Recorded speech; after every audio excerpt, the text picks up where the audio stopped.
Hey guys, welcome to another video. Today I'm going to show you how to ship video games on eBay. Now previously I made a video saying that you guys could just throw the video games in these poly bags and you could just wrap it with bubble wrap or grocery bags. But since I made that video, I found these bubble mailers that are specifically meant for like DVDs, video games, and that type of thing.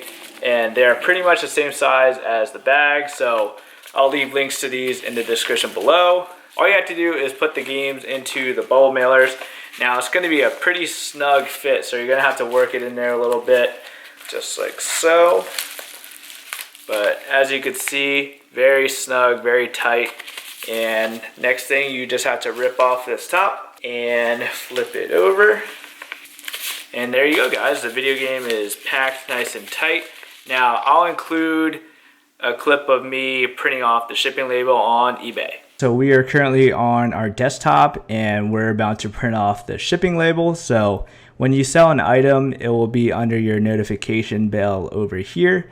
As you can see today, I sold Tony Hawk Underground for the PlayStation 2. So I'm going to click on it and it will bring me to this page. So I sold the item for $8.99 and the seller actually paid for shipping. They paid $4.49. So as you can see here, you can enter in your dimensions of the package. Now this section doesn't matter too much for packages under a pound.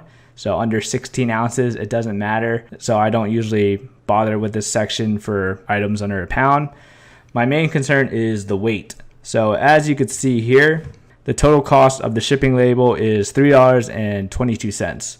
And this package weighs 4.27 ounces, I believe, somewhere around there. So like I said, if I were to just input 5 ounces, the cost would still be $3.22.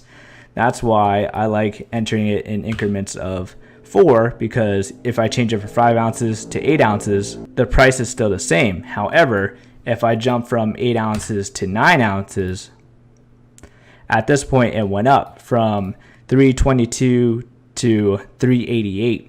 Now again, the increments of 4, so if I go to 12 ounces, it's still going to be that $8.38 number. So we're going to go back down to 8 ounces because that's the closest to my item. I can't do 4 ounces even though the pricing will be so much less. So if you could sell anything under 4 items, the shipping is going to be insanely cheap.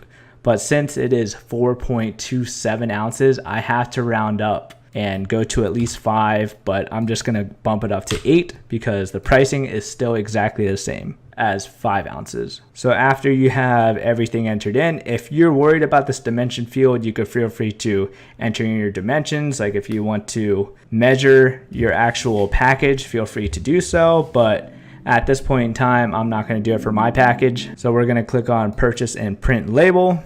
And then this field should pop up just to pay for the shipping with PayPal. And you could choose your preferred method of payment. And like I said earlier, it's still $3.22. I'm going to click on pay now just to print out the shipping label. And obviously for this section, you're going to need a printer. I have a thermal printer that I'll link in the description below for more advanced sellers. But if you were just starting off, I'd recommend just using the printer in your house, print it on normal printing paper, cut out the shipping label and tape it onto the package.